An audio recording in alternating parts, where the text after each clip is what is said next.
Good afternoon, everyone, and welcome to the special council meeting of Thursday, April 4th, 2024. I'll call the meeting to order and look for an adoption of the agenda. Councillor Perry, Councillor Richardson, all in favor? And that passes. Are there any disclosures of pecuniary interest on anything on today's agenda? Seeing none, if any arise during the course of the meeting, advise the chair and we'll deal with it accordingly. We'll move right into reports, item 4.1. The only thing we're dealing with today is the procedural bylaw review and recommendations, and I'll turn it over to CAO Ron Taylor and Clerk Kathy Ritchie. I don't know. I think CAO is carrying the weight here. Thank you, Mr. Mayor, and through you, I'll start by maybe apologizing for the voice that you're going to hear today, but having said that, maybe it's a gift. I'm not sure. You obviously hear me often. We are here, as the Mayor mentioned, solely for a single item, which is to review the procedural bylaw and provide recommended updates to that document to you. So just give you a little bit of context, and maybe I should have said first for anybody that's following, we do have a staff report in the agenda that outlines the substantive changes that are recommended, as well as a track change version of our current procedural bylaw. So you can see what those changes would net out should council adopt the revised version today. So every term of council, as you know, one of the responsibilities that you have is to review all of your council policies. We also corporately look at our management directives, our SOPs, and then collectively any of those other significant documents governing bylaws, and in this case, the procedural bylaw. It's something that we want to make sure that we're looking at every term of council. You would recall, I hope, that at your orientation and ongoing sort of conversations last year, we did provide you with some background and the original procedural bylaw copy as well. For generalities, this bylaw outlines and regulates how your meetings and proceedings occur, and it's not just unique to you. You sit as committee of the whole as well. We have a planning advisory committee, and you have other delegated or just general advisory committees and boards that provide advice. The procedural bylaw is intended to govern all of those respective bodies. They're also to outline process for those meetings so that the city's business is conducted in a consistent, open, and transparent manner. And the procedural bylaw also outlines conduct, how interaction should take place at meetings, and that is applicable to all members of committee, to the public, to deputants, anybody that's addressing the assembly. So what we put forward for you are recommendations for edits and clarity in the procedural bylaw. And there's a couple of sort of general types of changes. One, very minor edits, administrative updates, not typos necessarily, but just sort of clarification in alignment with, current legislation, etc. There has been ongoing legislative changes as well. Changes to the Municipal Act, the Planning Act, strong mayor powers, for example. All of these legislative changes change some nuances in our net procedures, and so they're reflective as well in the document that's in front of you. And we are recommending, based on some learning and experiences over the last little while, some substantive updates and changes to clarify and outline expectations of the public, of deputants, and just general conduct at meetings. When we have deadlines for agendas, what is the nature of those agendas, etc. And all of these recommendations were based on ongoing review of the various pieces that I just described, as well as we did get feedback from you individually on a few occasions, and also from staff and from the clerk's office that's administering the bylaw. And so what we have in front of you today is a recommended revised bylaw that in its entirety would replace the existing bylaw. After today's session, presuming that council will approve an updated bylaw, one of the things that we want to do is roll it out with some education to all of the other affected committees, chairs of those committees, but members at large as well. And we'll also be rolling that out to staff that support those different functions. So that's a broad-based overview of what's in front of you today. We have the bylaw as it is appended in your agenda on the screen, and we're going to answer any questions that you have. Look to talk through any amendments that you might also recommend.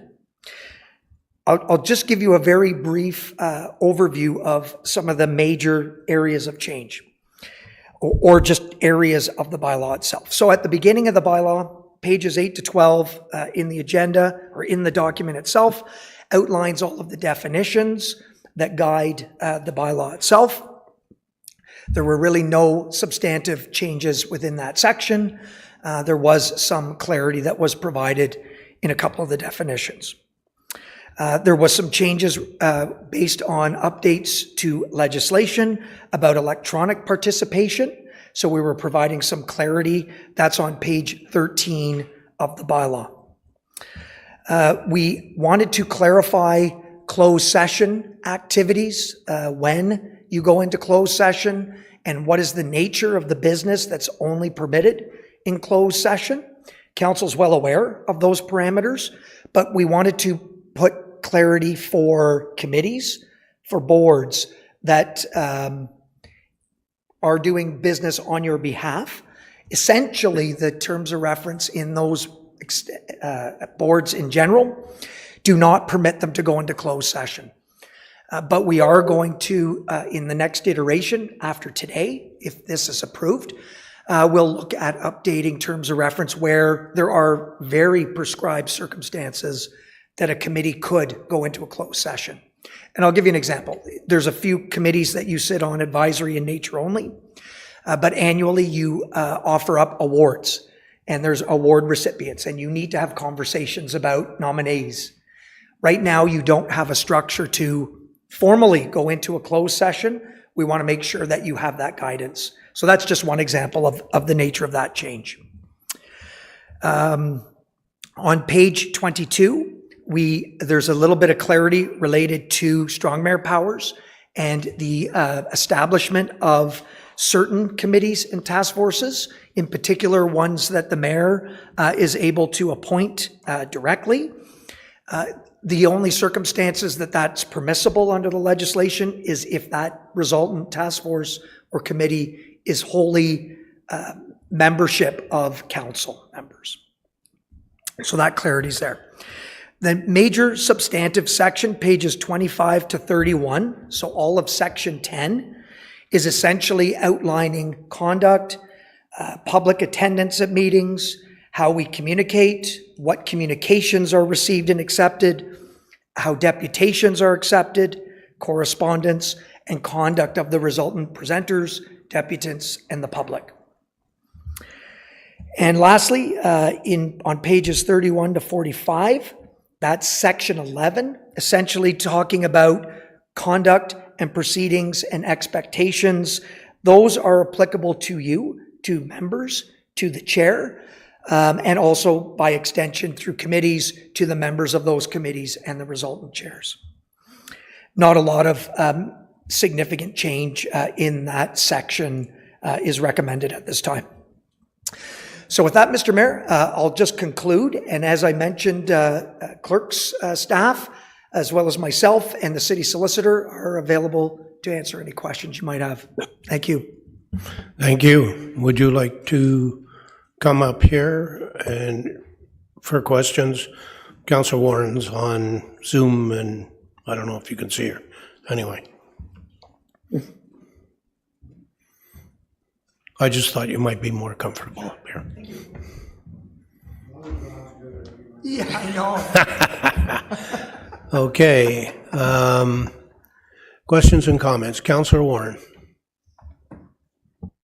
Thank you. Yeah, just a couple questions, and thanks for this.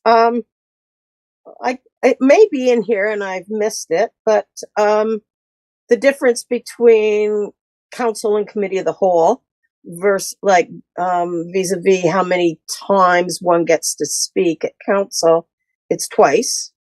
I didn't see the committee of the whole, and I went into Robert's rules and I couldn't really find it there either. So that's one question. I have a couple others.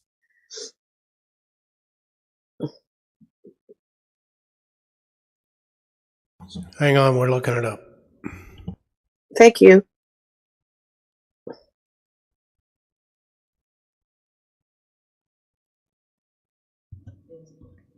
So through you, Mr. Mayor, the general definition of meetings sort of covers the various venues. So the same rules apply to committee of the whole as would apply to council. So it's a progressive sort of speaking opportunity on a particular item, and it outlines 5 minutes for an initial speaking, 2.5 minutes for a second time on the same matter, and then not a third time at the discretion of the chair. Okay, so previously, I guess maybe this must have been amended because committee of the whole, you were able to speak more than twice because it was a committee meeting and debate. So that's interesting. I didn't know that. Okay, there is reference to the mayor as being he a couple times. So I'm just wondering if that could be taken out just generically as just mayor. At 2.09, it says direction to staff, reports, need, if one councillor wants to ask for a report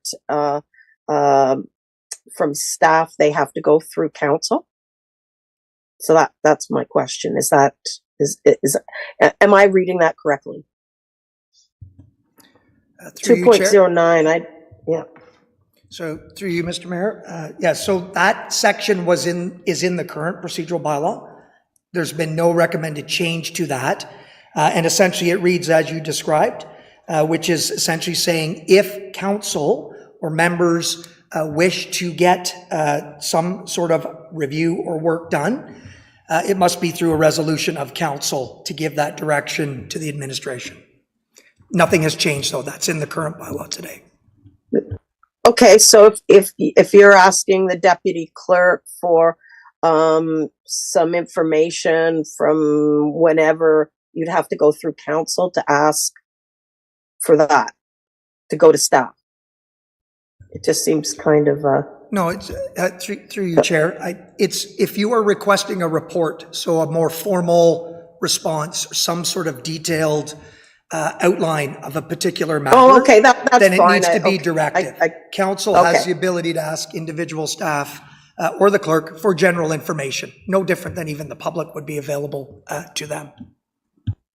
Okay, and this was probably in a previous procedural bylaw, but like motion to reconsider, it's come up for me personally recently. So if a motion is passed at a council meeting and then another motion comes forward that's pretty much the same, a little different, I was of the understanding that it had to go through a reconsideration and get 2/3 to pass that new resolution.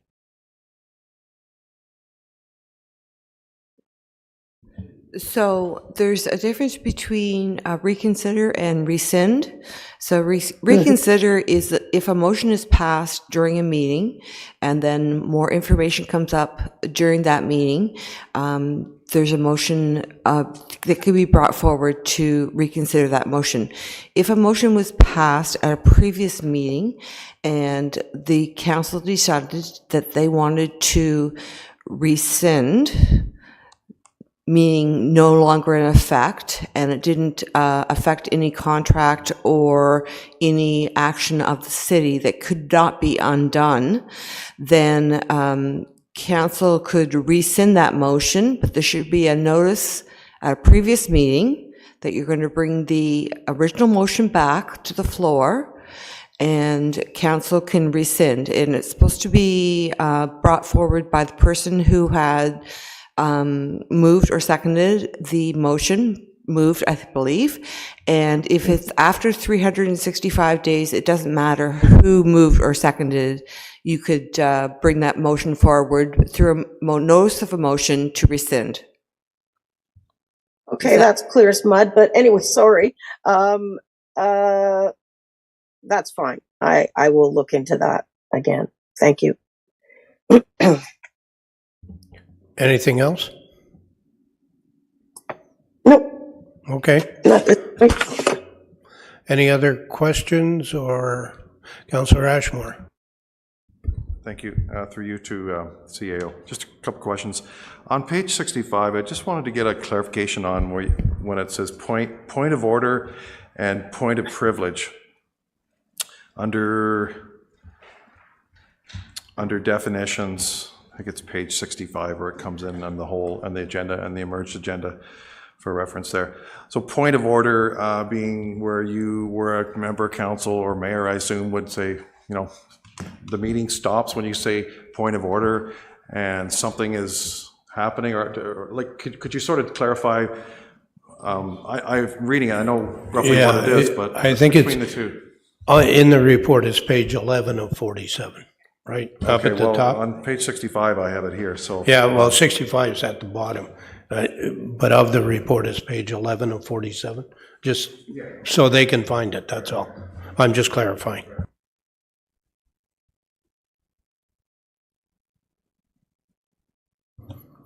So I'll start and sort of through the mayor. So my understanding of the question is, what's the difference between point of order maybe versus point of privilege? And again, it's extended to any member of council. The definitions or the nuances are, for a point of order, it's concerning a rule of order or a process, something that's procedural in nature. And you're asking the chair for clarification on that. Point of privilege is when there's a concern about, well, and the definition talks about honor, dignity, character, rights, professionalism of a member of council, whether it's the head or chair or any member of council. So it's a specific and separate and distinct from a point of order. Does that... Yeah, so basically, thanks. It's sort of a freeze frame in a meeting per se. Like if you have a question that comes to your head, or something comes up that you're not quite sure with, and you want to, for lack of better words, break into the meeting or politely interrupt the meeting, you can do that. If you have a question that you feel is valid of, so it's just clarification. Okay, all right. Okay.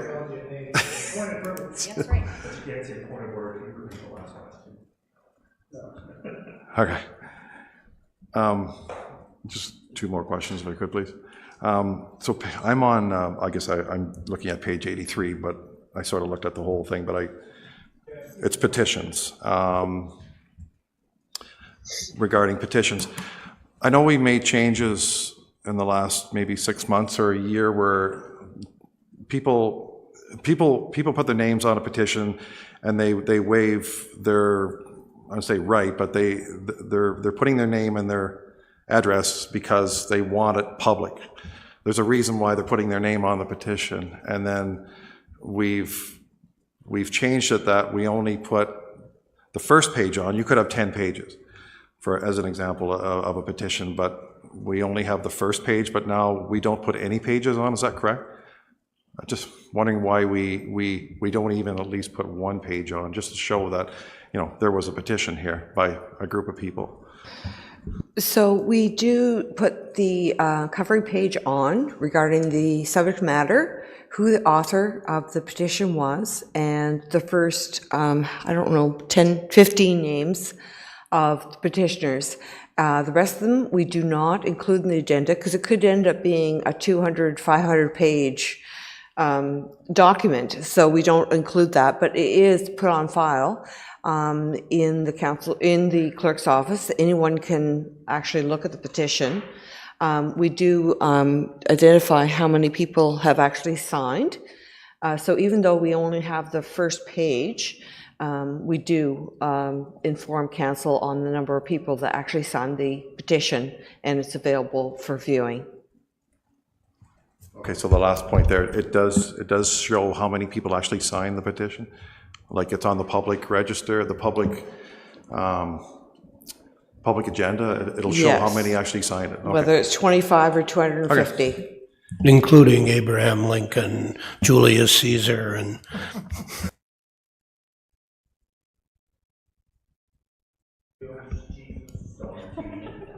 Okay. And finally, just a question, please, through you to the CEO on deputants. For example, I have a resident that wanted to, in the next council meeting, and wanted to appear, even though they have a very time-sensitive and they have a very important topic that's coming up, but she can't get on. How do we determine who gets on and who doesn't? If their livelihood or their issue that they're dealing with is being decided by council and they can't come on just to say their 5 minutes, can we oblige to them? Can we help them out in some way and get them on the agenda if they request it? the incident in question, the person is in negotiations with the city. It is a legal matter because it has to do with a lease, and a lease is a legal document. Coming to council would mean that she's negotiating her lease with the city through council, and we wouldn't allow that because we are, in other words, we'd be undercutting our own staff by hearing it. So until this person comes to a resolution with the city, if they then want to come back after the fact, we would be happy to hear their deputation. Okay, thanks. And just finally, I didn't really mean to specify the person, but anyways, we're dealing with that one there, which is good. But any deputant that wants to come, they have an issue with, we've seen deputants come and they have issues, valid issues, and they come for the first time, but do they get precedence if they're the first time that they come? We try and take people based on when they show up. So if you show up 2 weeks before committee of the whole and nobody else has showed up, you would be first on the list. We then take up to 10 for committee of the whole. And if we had more than 10, then we start to look at it as to, is it relevant to what is on the agenda? If it is, we would take those folks first. If we have fewer than 10, then all the deputants could speak as long as they meet the standards set in the procedural bylaw, which is they tell us what they're going to talk about. They're not defamatory or judgmental. They don't have a lawsuit pending with the city or any kind of court challenge that the city's involved with them. Other than that, we take people first come, first serve. And if, say, does the mayor have the ability, I know previous administrations, the mayor had the ability to waive the procedural bylaw. Is that still? I would ask council to waive the procedural bylaw to allow a deputant to speak if we already had the numbers filled and I felt it was a compelling issue and they needed to speak to council, I would ask council to waive the procedural bylaw. Thank you. Councillor Joyce. Thank you, Mr. Mayor. Through you, I have two questions. One is mayor and deputy mayor. I don't see anything there that should the mayor not be present, the deputy mayor is making those decisions. Maybe I missed it, but it says mayor or chair. So in the definition of chair, would that be the deputy mayor when he or she is presiding on that meeting? In our current circumstances for council and committee of the whole or any other meeting that the mayor is chairing, it would mean, in my opinion, the deputy mayor. If the deputy mayor wasn't there, then I expect that the meeting would not go forward unless... Do you want to explain the process for that? Thank you, Mr. Mayor, through you. So yeah, it's sort of a generic mayor or chair, because it's not always council is number one. So they're the head of that particular body, and that's how it flows through. The deputy mayor is defined, but the deputy mayor would only be by designate. So at council, the mayor is the chair. It's interchangeable unless delegated otherwise. And then all of the process would flow through the deputy mayor if he was the head of that. But we also have others that are chairs of, again, planning committee is a good example. And so it's the chair in that case that operates similarly. If a meeting is called, they're in the procedural bylaw, it outlines very clearly, you must have quorum. You can, as council, with a certain number of votes, request and have a council meeting as well. And it is prescribed. I don't have the section in front of me, but so section 1103 outlines sort of that process generally. You don't need the mayor, you don't need the chair, deputy mayor at that meeting under the rules, but you would have to, at the beginning, appoint a chair and function accordingly. Thank you. I just want to make sure we caught that definition properly in here, in case somebody makes an argument otherwise. My other question, not a question, it's just a recommendation. 10.09, rules of conduct for public audience.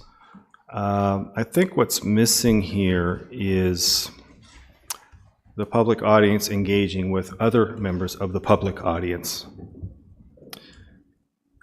in terms of rules of conduct, that there be no coercion or what's another word for coercion I'm looking for? Proper decorum. Like they're not, we have those that are strongly for climate, those are very against climate, and everybody's going to be allowed to express their views in a very and be left, not be pressured by other members of the public because they have a different point of view. So we need some language in there. I think that it's one thing, to shout, cheer, or boo. That's in there. But what if a member of the public says, I just got accosted by somebody because of my views right in the chambers here? Can we have some language that reflects that somehow? Or is that, just let that go? Through you, Chair, I think it's an important consideration. I'm not sure it's best addressed through the procedural bylaw specifically for sort of meetings other than general conduct while a meeting is occurring. But I certainly will take back the comments. I think, as you know, there are other approaches, there are other things that we are doing sort of within our facilities surrounding and pre and post meetings to also address general conduct. And I think this would fall under that type of a category. Okay, thank you. I just want to make, I think it's just very important that people know they have the opportunity to express their opinion in a free and clear environment without undue pressure from other members of the public. That's where I'm coming at this. Thank you. Deputy Mayor McDonald. Yeah, thank you, through you. Just to add to that one, how about conduct after the meeting when people say things and then they're followed out in the lobby and they're disrespected on their personal opinions on their deputation? Have we got anything addressed that, or how people conduct themselves after the meeting when they walk out in the hallway? Is that something we can even, yeah, so. Through the chair, again, I appreciate the concern. I don't think it would be appropriate in a procedural bylaw. There may be some, conduct, messaging, even enforcement, depending on the circumstances outside of those meetings. And that would be extended to not just post-meeting, but I think to our public spaces where general public is interacting and there's different opinions that are being expressed for various purposes. But I don't think you could capture it and, quite frankly, enforce it through the procedural bylaw. But we will take back the comments and see if there's other strategies or tactics to do that. Okay, thank you. And another question I had was with petitions. Let's say somebody had a petition, and I'll just use this for an example, in my ward on the east side. Can they get signatures from people from Bobcaygeon and Fenelon and Little Britain and so on? It doesn't really matter where the signatures come from as long as they're within the city of Kawartha Lakes? You're correct, anywhere from City of Kawartha Lakes, and that's why either we have a paper copy or an online version, and we don't permit the org.com petitions because it could be anywhere from around the world. But we want to make sure that our petitions, even though they may be, their address is City of Toronto, they may own property in Kawartha Lakes. So yes, we try to scope it down. Councillor Richardson. Thank you, and through you. Page 29, it's 10.09, it's the rules of conduct. We've added in the one issue, we've added in regarding recording. Is that the cameras is that addressing the people filming while they're in chambers or attending any of these meetings?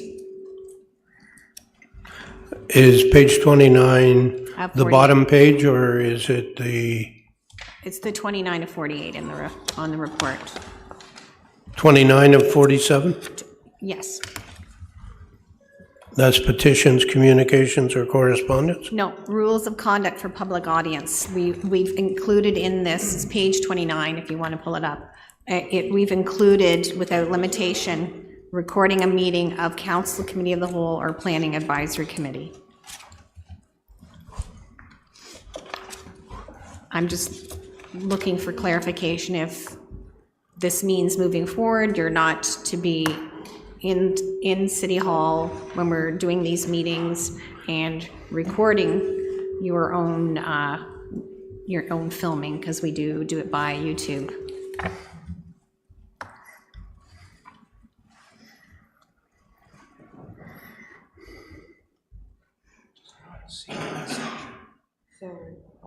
Number 2 of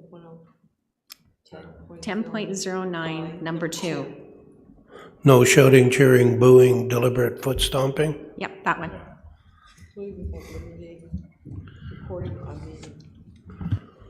Is that clearing up the issue with the recording on the floor? That's what I'm looking for.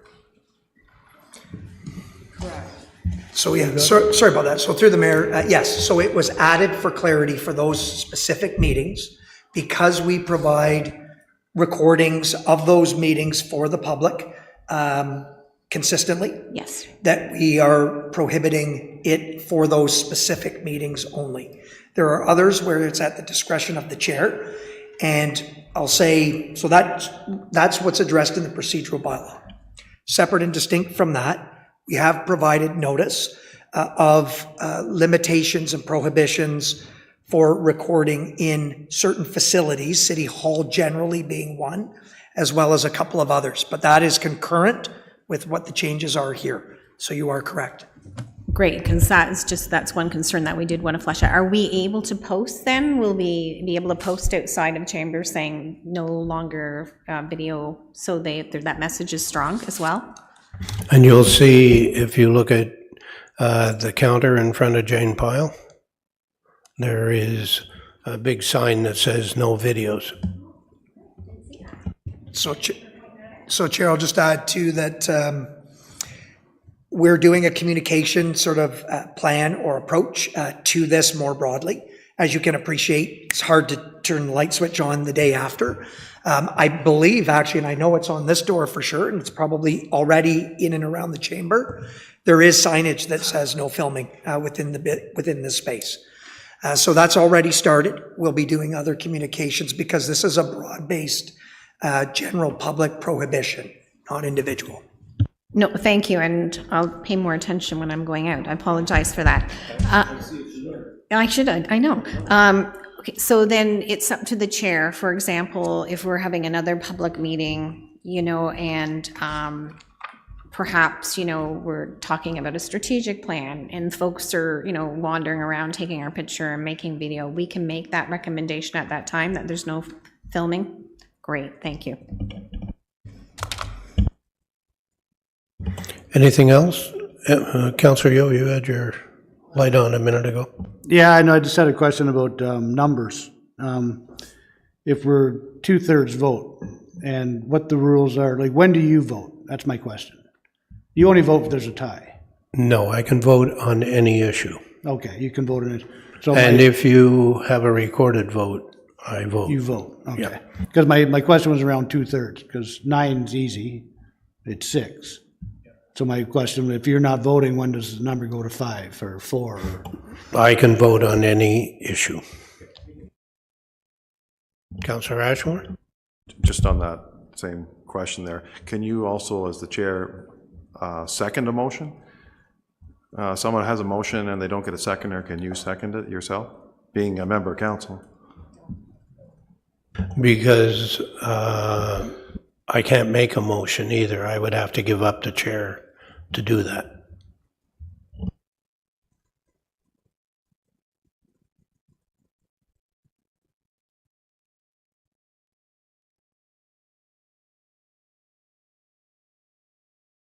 Anything else from anybody?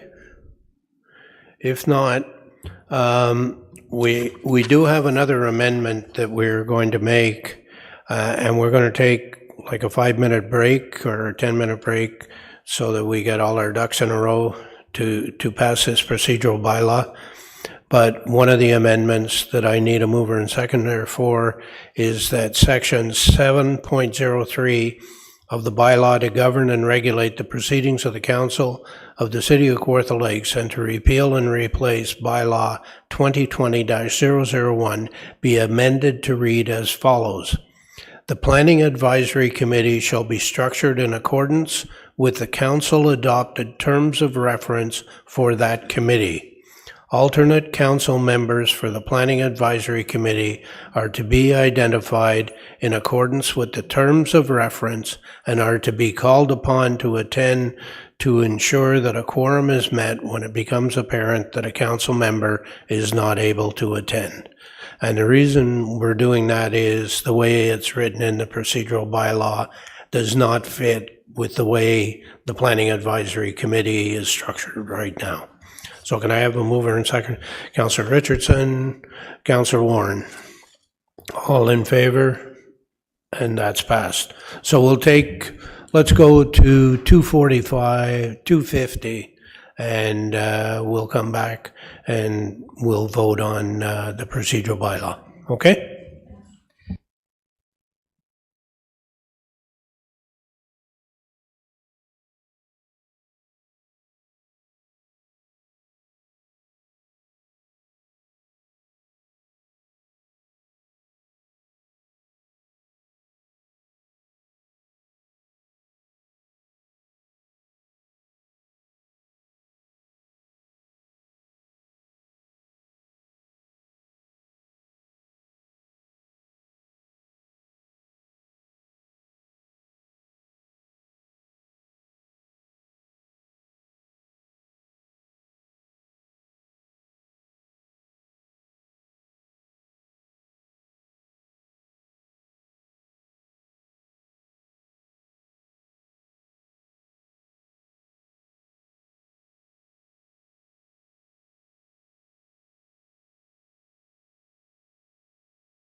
Okay, do you want to get back at it? And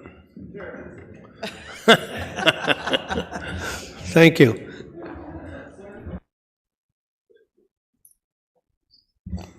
Okay, we'll clean up some things. Can I have a motion to receive the presentation by CAO Taylor? Councillor Perry, Councillor Ashmore. All in favor? And that's passed. So the report CLK 2024-001, procedural bylaw review and recommendations be received, that the updates to the bylaw 2020-001, being the bylaw to govern and regulate the proceedings of the Council of the City of Kawartha Lakes, identified in Appendix A to report CLK 2024-001, be approved as amended, and that the necessary bylaw to repeal and replace bylaw 2020-001 be brought forward for adoption. Mover and seconder, Councillor Yeo, Deputy Mayor McDonald. All in favor? And that's passed. Bylaws. Bylaw to govern and regulate the proceedings of the Council of the City of Kawartha Lakes and to repeal and replace bylaw 2020-001. That a bylaw to govern and regulate the proceedings of the Council of the City of Kawartha Lakes and to repeal and replace bylaw 2020-001 as amended be read a first, second, and third time, passed, numbered, signed, and corporate seal attached. Mover and seconder. Councillor Joyce, Councillor Richardson. All in favor? And that's passed. Can I have somebody wing a confirming bylaw? Councillor Yeo. Seconded. Deputy Mayor McDonald. All in favor? And that's passed. Motion to adjourn. Councillor Yeo, Councillor Richardson. All in favor? And that's passed. Thank you all. Thank you for coming today. Have a great day.